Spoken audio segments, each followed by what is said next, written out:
Hello everyone, welcome back to another video. আজকে আমরা simple future tense নিয়ে আলোচনা করব। এর আগে আমরা সিম্পল প্রেজেন্ট এবং সিম্পল পাস্ট টেন্স নিয়ে আলোচনা করেছি। তো তোমরা যদি সেই ভিডিওগুলি মিস করে থাকো তাহলে ডেসক্রিপশন বক্সে লিংক দেওয়া আছে, তোমরা গিয়ে সেগুলি চেক করে নিতে পারো। তো আমরা দেখব এই সিম্পল ফিউচার টেন্সের আমরা ব্যবহার কোথায় করে থাকি। তো যে কাজ ভবিষ্যতে হবে বা ঘটবে বোঝাবে সেই ক্ষেত্রে আমরা এই সিম্পল ফিউচার টেন্সের ব্যবহার করব। তো আজকে আমরা তিনটি স্ট্রাকচার নিয়ে আলোচনা করব। সেগুলো হলো affirmative sentence structure, negative sentence structure এবং ইন্টারোগেটিভ সেন্টেন্সের স্ট্রাকচার। প্রথম আমরা দেখব অ্যাফার্মেটিভ সেন্টেন্সের স্ট্রাকচার। সো সেটি হলো সাবজেক্ট প্লাস শ্যাল বা উইল প্লাস ভার্বের প্রেজেন্ট ফর্ম প্লাস অবজেক্ট। এবারে আমরা শ্যালের ব্যবহার কোথায় করি?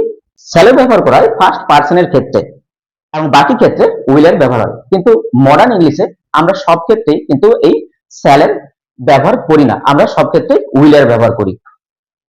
চলো কয়েকটি এক্সাম্পল দেখি।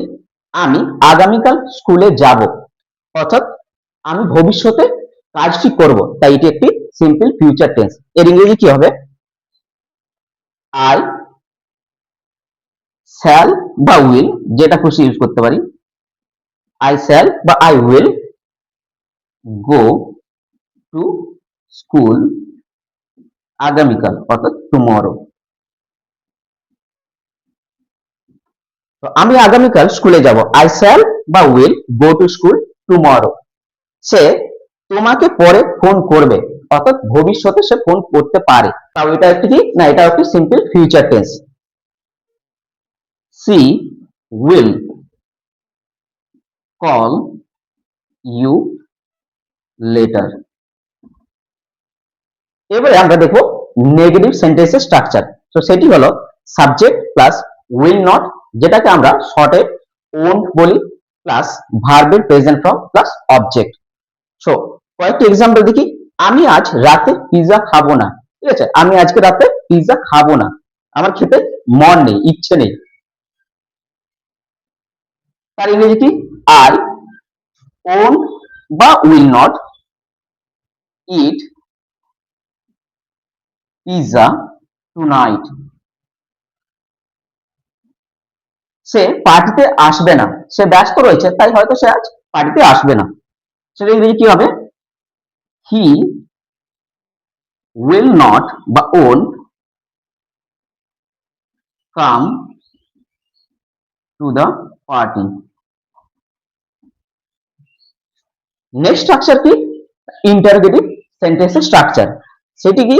সেটি হলো উইল প্লাস সাবজেক্ট প্লাস ভার্বের প্রেজেন্ট ফর্ম ব্যবহার করতে হবে, এবং যদি অবজেক্ট থাকে আমরা অবজেক্ট লিখবো, এবং শেষে অবশ্যই আমাকে প্রশ্ন চিহ্ন ব্যবহার করতে হবে। তো এক্সাম্পল দেখো, তুমি কি আমাকে সাহায্য করবে? আমি কারো কাছ থেকে সাহায্যের জন্য তাকে আমি জিজ্ঞাসা করছি যে সে কি আমাকে সাহায্য করতে পারবে কিনা ভবিষ্যতে। এখনো সে কিন্তু আমাকে সাহায্য করেনি। সেটা ইংরেজি কি হবে? কথা আমরা কি লিখবো? Will you help me. তুমি কি আমাকে সাহায্য করতে পারবে? Will you help me.